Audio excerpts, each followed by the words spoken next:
Good evening, ladies and gentlemen, and welcome to a special edition of Raging Ricky. I don't know if you caught the debate last Thursday, but more importantly, the exchange between Michelle Bachmann and Ron Paul. I've had some friends and family call me and tell me that they were a little concerned about the way Mr. Paul handled himself. I have to tell you, I'm proud of the way Mr. Paul handled himself because it proved once again his level of integrity. He doesn't change. He doesn't waver. He's so steadfast in his beliefs and in his commitments, and he talks about the Constitution. When the issues come up, he doesn't try to reach for answers. I don't know how many times I've seen him when he's been asked a question and it's just yes or no. He doesn't try to give you an answer that's going to make you happy.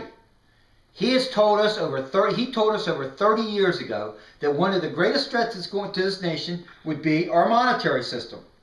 He warned us about the Federal Reserve Bank. Nobody listened. 30 years ago, they thought he was some kind of nut that belonged in a closet. Now everybody's talking about the Federal Reserve Bank and the financial crisis that's created by the banking institutions in the Federal Reserve Bank.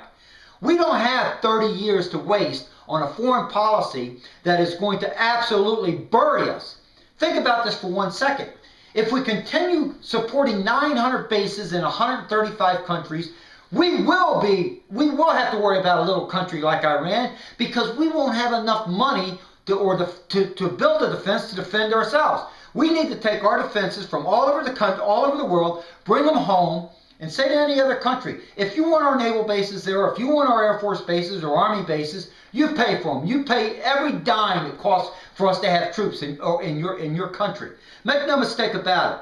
What Mr. Paul is saying equates to this. Suppose you live in a bad neighborhood, and in that bad neighborhood you have a lot of bad gangs. Are you going to take the money that you have, the resources that you have, and go out and worry about policing your neighborhood? Or are you first going to make sure that your home is secure? That's what Mr. Paul is saying. We need to make sure that we are secure here at our home. And we can't do that with bad financial practices that we have, coupled with a bad foreign policy that's going to continue to put us in debt. Mitt Romney said something the other night, and I thought it was pretty good.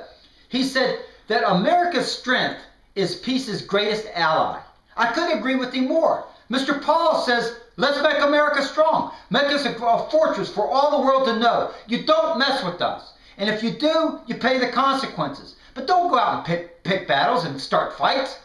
That's not what it's about. We need a president in Washington who understands the Constitution, who understands foreign policy, who understands monetary policy, who has integrity. That man is Ron Paul. Make no mistake about it. And I'll close out by saying this.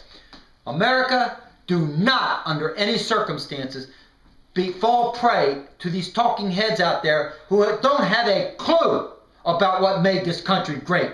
Ron Paul does. He understands the Constitution. He understands what made this country great. This is Raging Ricky giving you a fair share of exactly what you're entitled to.